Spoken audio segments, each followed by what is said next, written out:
Baiklah, sebelumnya perkenalkan nama saya Syarlan. Nah, di sini aku lagi sama kakak siapa nih?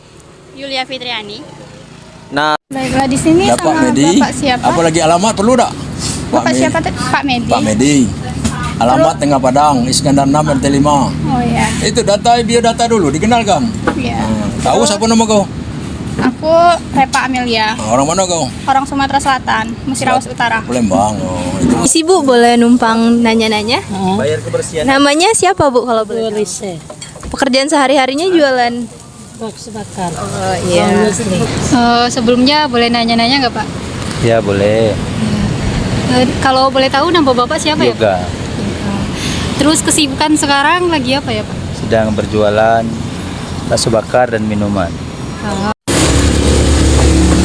Misi Om mau tanya-tanya seputar radikalisme. Sebelumnya nama Om siapa? Namanya Rafid. Nah, Rafid. Oh, oke. Untuk pekerjaan sekarang apa Om? Pedagang bakso. Oh, Pertanyaannya gini. Kakak pernah dengar istilah radikalisme? Udah sih beberapa kali. Udah, di TV ya mungkin ya, di TV atau di Instagram. Sosial media. Kesibukan Bapak sekarang tuh Kesibukan kerjanya apa? Bapak di sinilah nongkrongnya. Sudah pensiun 7 tahun ini di sinilah tempat nongkrong. Terus pernah dengar istilah radikal nggak Pak? Pernah radikal itu. Ya. Di sini kami mau nanya tentang radikalisme. Sebelumnya apa Ibu tahu radikalisme itu apa? Bapak pernah dengar nggak tentang istilah radikal? Pernah. Om pernah dengar istilah radikalisme nggak sih? Pernah radikalisme. Terus mungkin kakak udah paham gitu kan gimana dari radikalisme. Terus gimana pendapat kakak terkait dengan hal tersebut? Menurut saya ya, radikalisme itu bisa memperbanyak perpecahan ya, mulai dari masyarakat, bisa jadi di mahasiswa juga bisa, di perkuliahan juga bisa, lebih bisa untuk terjadi pada tentang keagamaan. Ibu pernah dengar istilahnya atau gimana? Misal? Nggak tahu. Oh, itu kan agak ini juga radikal. Itu kan fanatik dengan ini juga. Dengan pendapat orang radikal itu kan pendapat dia yang tidak diambil. Pendapat dia tidak diterima, pendapat orang lain kelak. Modal Apa pendapat Bapak tentang radikalisme gitu? Radikalisme itu suatu kelompok yang lebih mementingkan kelompok agama dia sendiri. Mungkin seperti tata cara ibadah, tata cara yang lain, mungkin dia lebih nggak berpedoman pada Al-Quran dan Sunnah, mungkin seperti itu. Menurut pendapat Om, radikalisme itu apa sih? Radikalisme itu menurut Om apa ya? Yang berbuat sesuai dengan tidak sesuai dengan norma agama gitu loh. Itu yang Om sebut radikalisme. Terus kakak percaya nggak kalau radikalisme itu dapat mengancam masyarakat? Iya. Contohnya seperti apa gitu? Contohnya seperti ISIS. Oh, yang dapat menimbulkan perpecahan gitu ya? Oh iya Bu, terima kasih Bu. Apakah menurut Bapak radikal itu bisa jadi ancaman nggak di lingkungan sekarang? kalau untuk sekarang belum. Tapi kalau sudah dilibatkan oleh aparat negara itu bahaya. Tentara, polisi lah radikal bro, bergabung dengan rakyat, itu bahaya itu. Zaman PKI dulu itu. Bergabung, polisi tentara lah bergabung. Terus Bapak percaya nggak bahwa radikalisme itu menjadi ancaman bagi masyarakat? Bisa jadi karena manusia yang mungkin imannya kurang kuat bisa mengikuti menjadi sesat. Iya Pak. Om percaya nggak kalau radikalisme itu dapat menjadi ancaman untuk masyarakat? Bisa, sangat yakin.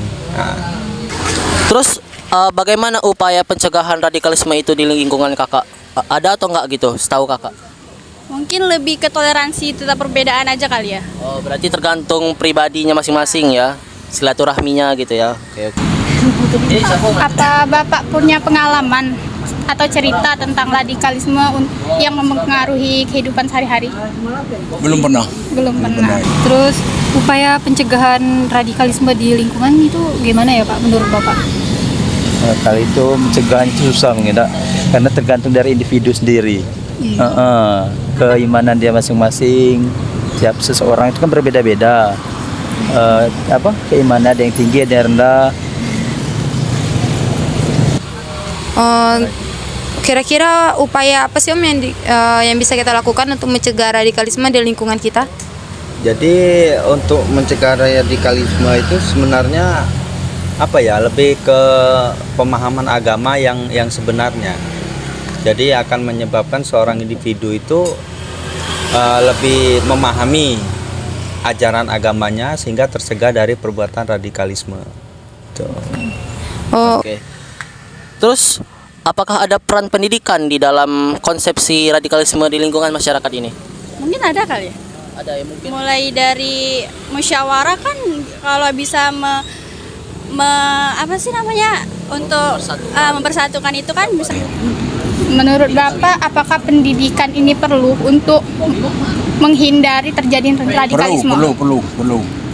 Kapan perlu dari SD ditanamkan itu.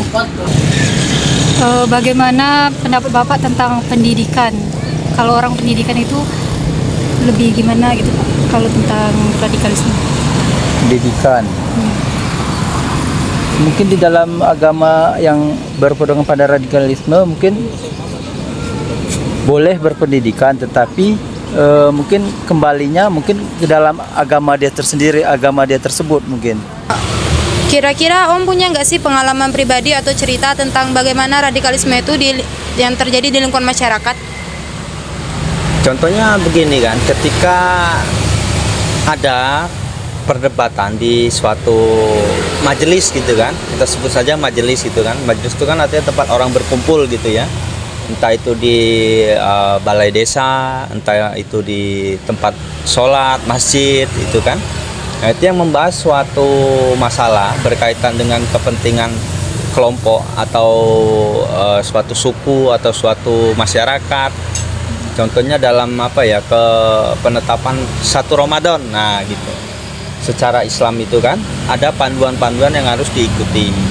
Tapi karena beliau ini atau oknum tersebut memahami dengan salah pemahaman tersebut, jadi sehingga dia memaksakan pendapatnya itu, jadi timbullah radikalisme. Ada nggak suatu kelompok yang rawan gitu terhadap ancaman radikalisme ini? Suatu kelompok, entah itu anak muda atau gimana gitu menurut Kakak? Mungkin lebih ke orang yang udah berumur kayak orang tua gitu, lebih mudah diajak untuk kayak gitu kali sih. Menurut Bapak, usia rentang berapa yang Perlu bisa ditanamkan. Radikalisme itu biar mudah terpengaruhi? Ini masa-masa milenial. Oh, milenial. Mudah lawak nih, murah nah. Milenial ini mudah terpengaruh. Ya. Bagaimana Bapak percaya bahwa kelompok tersebut rentan terhadap pengaruh radikal? Kelompok yang berpendidikan tadi rentan terhadap ya. Mungkin dari segi pengetahuan mungkin. Kira-kira peran keluarga dalam mencegah anggota keluarga dalam kegiatan radikalisme tuh gimana sih Om? Jadi perannya kalau dalam keluarga itu sangat sangat penting, karena seorang itu berawal dari keluarganya kan.